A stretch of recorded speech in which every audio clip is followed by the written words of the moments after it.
नमस्कार, सत श्री अकाल, आदाब। मेरा नाम है अजय कुमार। मैं स्वागत करता हूं आप सबका अपने चैनल जानकारी आप तक में। आज की वीडियो में हम चर्चा करेंगे निमिषा प्रिया के बारे में। निमिषा प्रिया वो हैं जो भारत से यमन गई थी नौकरी करने के लिए और वहां की सरकार ने उन्हें फांसी की सज़ा दे दी। हमारी भारत की सरकार ये प्रयास कर रही है कि वहाँ की जो निमिषा प्रिया हैं वहाँ उनकी सज़ा माफ़ कर दी जाए। तो आइए जानते हैं निमिषा प्रिया ने ऐसा कौन सा गुनाह कर दिया जिसके कारण वहाँ की सरकार ने उन्हें फांसी की सज़ा दे दी। तो आइए जानते हैं। निमिषा प्रिया भारत के केरल राज्य के अंतर्गत आने वाले पलक्कड़ जिले की हैं। वो बहुत ही गरीब फैमिली से बिलोंग करती थी, इसलिए उनकी पढ़ाई का जिम्मा एक चर्च ने ले लिया। फिर उन्होंने डिप्लोमा किया और डिप्लोमा अधूरे में ही छोड़ दिया, मतलब नर्सिंग। फिर उसके बाद वो अपने आसपास लोकल के अस्पतालों में जॉब ढूंढने लगी नर्स की, तो वहाँ तो उन्हें जॉब मिली नहीं। फिर उन्होंने यमन की ओर रुख किया और वो यमन चली गई। वहाँ पर उनकी किस्मत थोड़ा चमक गई, वहाँ उन्हें एक सरकारी अस्पताल में नौकरी मिल गई। तो वहाँ पर उन्होंने 3 साल जॉब किया। 3 साल बाद जॉब करने के बाद फिर वो भारत लौट आई 2011 में। 2008 में गई थी और 2011 में वापस आ गई। 2011 में उन्होंने शादी की और फिर दोनों दंपति चले गए यमन नौकरी करने के लिए। तो वहाँ पर दोनों पति पत्नी जॉब करने लगे। निमिषा जो है नर्स का काम करने लगी एक अस्पताल में और उनके पति एक इलेक्ट्रिशियन का काम करने लगे। दोनों की ज़िंदगी अच्छी चल रही थी। फिर उसके बाद उनके यहाँ एक बेटी का जन्म होता है और खुशियाँ घर में चहकने लगी। फिर क्या हुआ कि दोनों में से किसी को अपनी जॉब छोड़नी थी, तो पति ने तय किया कि ऐसा है निमिषा, आप जॉब करिए और मैं बच्ची की देख रेख करता हूँ। तो निमिषा ने कहा ठीक है। तो पति बेटी की देख रेख करने लगा बच्ची की और निमिषा काम करने लगी। फिर क्या होता है, धीरे धीरे आर्थिक तंगी होने लगती है। तो पति निमिषा से कहता है निमिषा क्यों ना हम अपने देश लौट जाएं। तो निमिषा ने कहा ऐसा है आप जाइए, मैं यहाँ से आपको पैसे भेजती रहूँगी।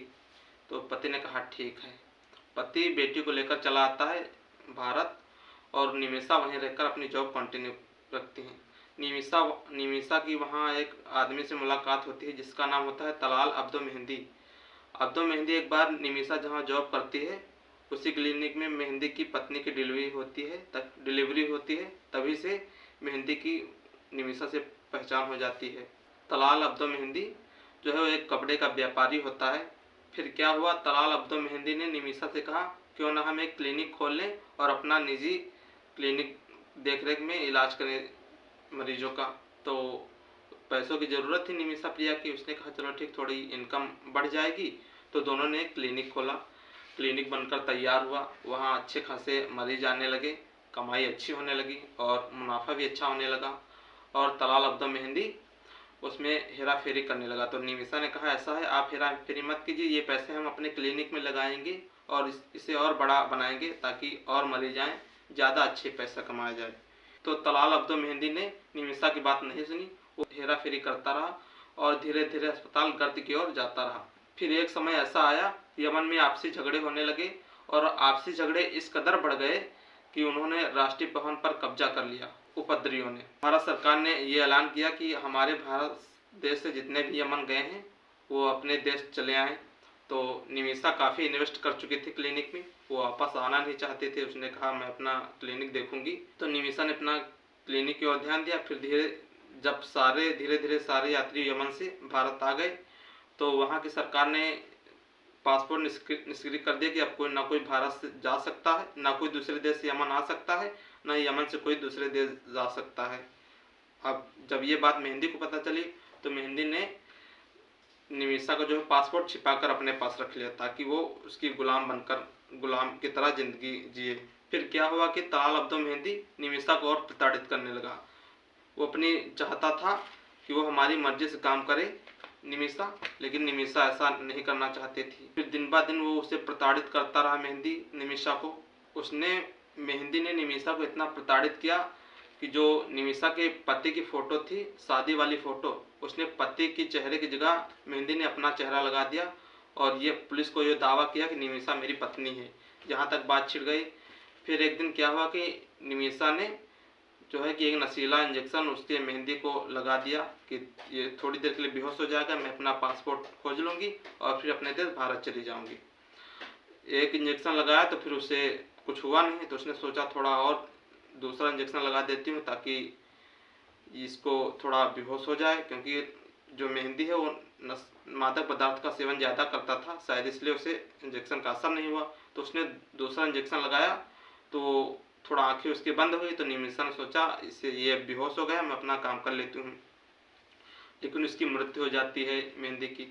तो मेहंदी के घर वाले FIR करते हैं और निमिषा जो है सरेंडर कर देती कि हाँ कि मैंने ये जुर्म किया है, ये साबित हो जाता है और उस पर मुकदमा चलता है। 2017 में वो हिरासत गई यमन में, और फिर जब मुकदमा चलता रहा तो वहाँ की निचली अदालत ने 2020 में उसे फांसी की सज़ा सुनाई।